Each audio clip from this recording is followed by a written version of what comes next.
Church.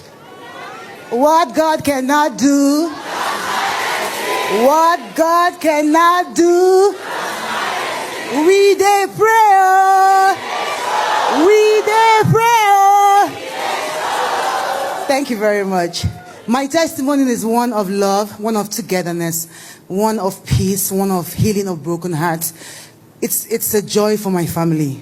At about 130 weeks ago, I was on NSPPD in the morning, and Papa was preaching, and he was praying rather, and he was declaring and prophesying into people's life. And I picked up something Papa said that day. He said that lost people will be found. I didn't lose anybody. So I was like, you know what? I'll just answer. One thing about me, if you pray, even if you pray, say, oh, get pregnant, I will answer. If you say get rich, I will answer. If you say fly, but I will just, I just love to pray. So I took the prayer and I ran with it. And around that same time, I had this amazing man in my life. He's my father. My father is an amazing human being. He's a sweet man. He has lost so much in his life. He has lost his first wife. He has lost his second wife. He has lost his brother, his mother, his father. He was a broken man. And I didn't know how God was going to use streams of joy to affect my father, to bless my father, to give him the peace that he needed, at least, in the remaining years of his life.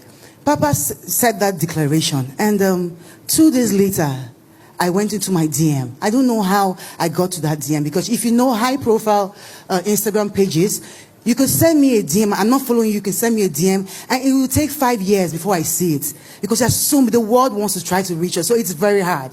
So miraculously, I saw that email, and it says, "I think I am your sister." I'm like, my memory, my head, I just went back to when I was a child. My father told me a very beautiful and sad story. And I asked her, I said, "What's your name?" She told me her name. I asked her some questions. I said, "Give me, tell me a little bit about you." And she told me, and I asked her, I said, "Your name Chiri?" She said, "Yes." Now, 47 years ago, before my father came back to Nigeria, he had a daughter. And he left that lady when she was 5 to 7 months. And he never went back. She never knew who her father was, and he never knew what his daughter ever looked like, but had a knowledge that he had a daughter. God, in that time when Pastor said that you were going to find a lost person, God brought the both of them together. And I introduced the both of them together over a phone call, and they have been speaking over since then. Now, I said something. I said my testimony happened 133 weeks ago.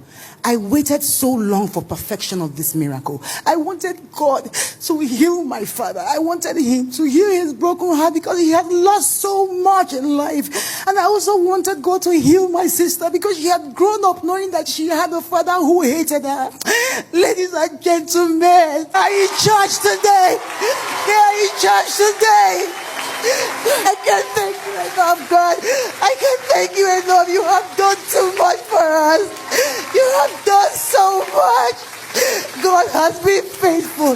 He has been faithful. The peace, it would take years for this to happen. I told my father, if I was the one, I would not forgive you this easily. But when God gives a miracle, when God says something, it doesn't matter how strong-headed you are. It doesn't matter how far you are. It doesn't matter how broken you are.